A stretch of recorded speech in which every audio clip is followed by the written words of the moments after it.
don't give in. Yeah. Miles and miles you will have been. Well, hello everybody, it's Suffolk Andy here, in the middle of the biggest graveyard in Ipswich. This is the old cemetery, Victorian, not used much today, and you're thinking to yourselves, what's he doing in there? Well, here's a reason. Many years ago I see this strange grave or tombstone, and I thought, right, it just came to me. I thought, let's go and have a look, see if it's still there. And I'm talking 20 years ago I see this. So I'm going to show you this. It's in worse condition than when it was when I last see it. But it's this one. See if I can zoom in a little bit. And it says on there, in loving memory of William, the beloved husband of Sarah Berry, who died March the 8th, 1878, aged 45 years. But the thing what got me about this, it says, after 8 years of lingering affliction caused by sleeping in a damp bed. And then that goes off because it's so deteriorated. It says, there was not for God took him. I can't tell you any more. But he lingered for 8 years in a damp bed.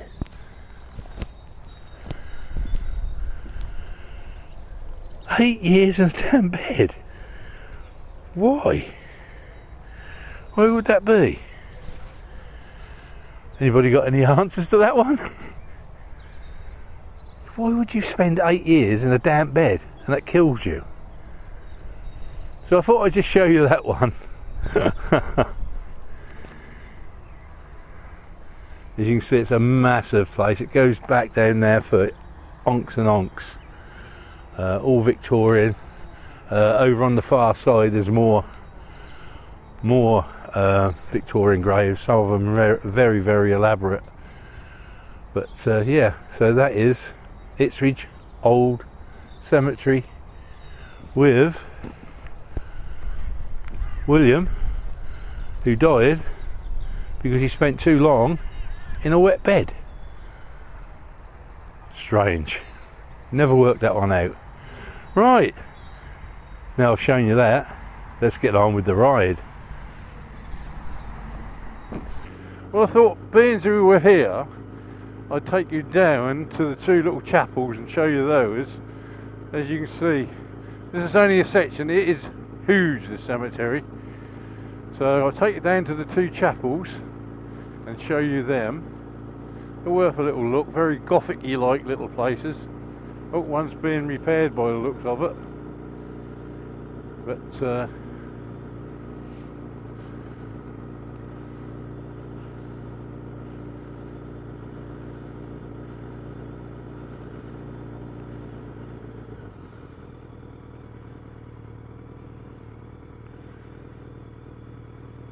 there you go, look at that little church, very Victorian.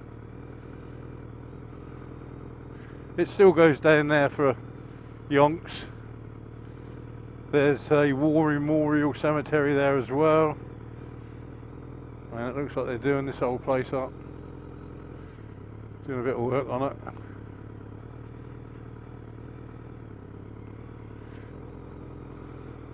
I think there's another sort of tragic one over here. Let me, if I can remember.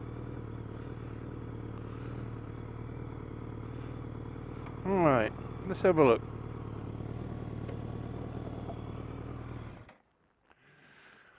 I always remember this one here. Let's see how we can start this one off.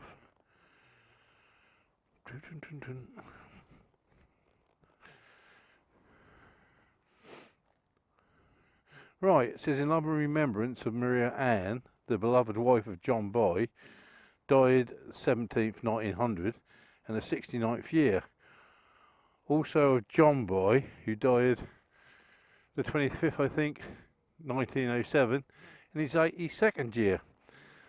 But if we look on this side, it says, in loving remembrance of William John, the second son of John and Maria and Boy, who was drowned September the 20th, 1882, on a voyage from New Zealand to London in his 23rd year.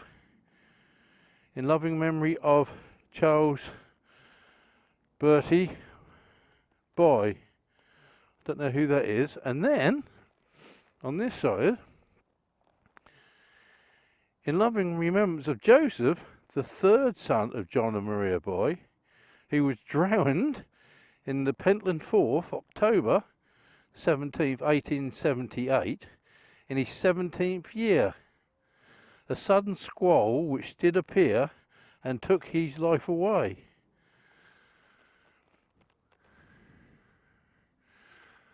At morn he was in health and bloom, at night as cold as clay. My word.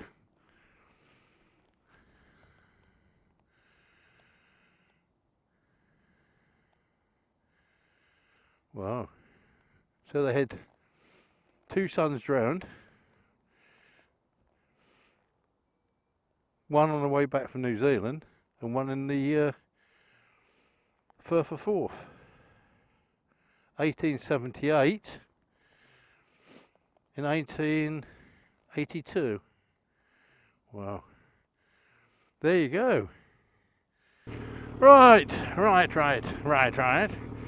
Make our way out of here. Do you know, we could do, if people want me to, I will come up here and do a full vlog of just going around some of these graves. There's some interesting ones. If that's what you want me to do, I'll do it. So many stories to be told up here. People say, why do you go to graveyards? But graveyards are history. Tells us a lot. Tells a lot about people as well. Right, updates. I don't think I put a vlog up for nearly, I don't know, 3 weeks, 4 weeks. My part-time job is not quite so part-time anymore. I'm averaging out about 50 hours a week. Yeah, 5 days a bloody week. And every weekend here in Suffolk, the weather is atrocious. The biker. The weather's been atrocious, so I couldn't get out.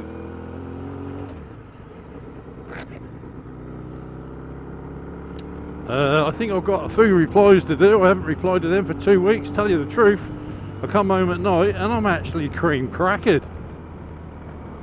And I sit there, have my tea, have a shower, have a couple of hours on YouTube and go to bed. Well, I have took 2 days off this week. I said to the guy I'm working with, I said, look, I'm having a couple of days off, Monday and Tuesday, so this is a Tuesday. A bit worried about what's going on at the moment with this coronavirus. You know, running a club, come pub I suppose. I'm worried that we'll be hit on a downturn of business. The point is, we employ 5 people. And if the money's not coming in, what point do you say, sorry, we'll have to lay you off until it goes over? We'll shut the doors if nobody's coming in. I don't know. We just have to suck it and see at the moment.